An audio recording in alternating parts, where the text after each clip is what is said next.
Bonjour. Mettons en pratique la démarche qui consiste à observer la structure de la phrase afin de mettre en œuvre les règles à notre disposition pour éviter de commettre des erreurs dans nos écrits. Le bruit des chasseurs a effrayé les chevreuils qui se sont sauvés dans les bois. Pour pouvoir orthographier correctement une phrase, il est indispensable tout d'abord d'observer la structure de la phrase. Dans cette phrase, il y a deux verbes, a effrayé et se sont sauvés. Dans cette phrase, il y a deux verbes. Donc, il y a deux propositions. Quel est le verbe de la phrase? De quoi parlons-nous dans cette phrase? Nous parlons du bruit des chasseurs qui a effrayé les chevreuils. Donc le verbe de la phrase, c'est a effrayé. Cherchons le sujet de a effrayé. Qui est-ce qui a effrayé les chevreuils? C'est le bruit des chasseurs. Le bruit des chasseurs a effrayé qui? Les chevreuils qui se sont sauvés dans les bois. Complément d'objet direct. Nous remarquons que dans le groupe de mots complément d'objet direct, il y a un verbe. Se sont sauvés.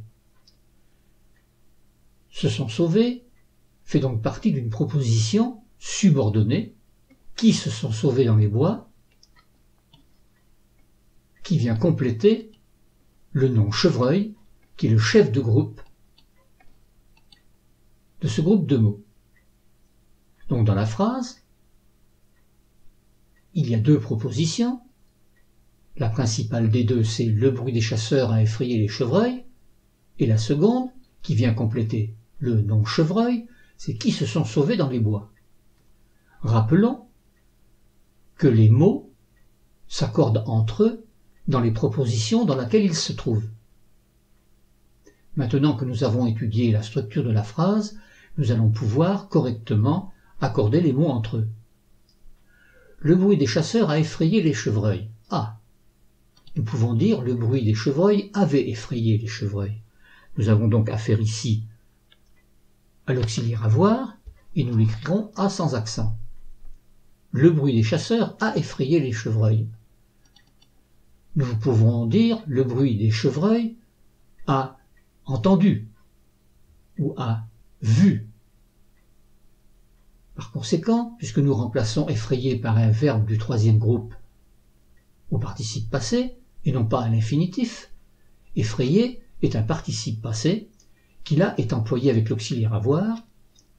Le complément d'objet direct, nous l'avons vu dans la phrase précédente, se trouve placé derrière. Par conséquent, nous écrirons effrayé et accent aigu. Nous ne faisons pas l'accord. Qui se sont sauvés dans les bois? Qui se sont sauvés, sont.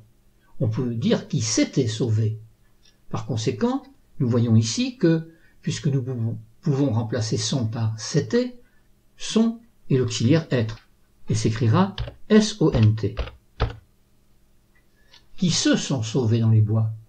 On peut dire je me suis sauvé, tu t'es sauvé, il s'est sauvé, ils se sont sauvés.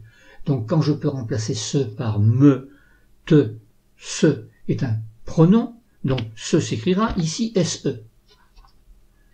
Les chevreuils qui se sont sauvés dans les bois, qui se sont perdus dans les bois. Ici, nous voyons ici que sauver n'est pas un verbe à l'infinitif, mais est un participe passé. Ce participe passé est employé avec son, auxiliaire être, il va donc s'accorder avec le sujet. Quel est le sujet de se sont sauvés? Dans qui se sont sauvés dans les bois? Qui est-ce qui s'est sauvé? Qui mis pour les chevreuils? Ce sont les chevreuils qui se sont sauvés. Donc qui, ici, est le sujet du verbe se sont sauvés. Donc se sont sauvés. Sauver va s'accorder avec qui mis pour chevreuil, masculin pluriel. Donc sauver, nous l'écrirons ES.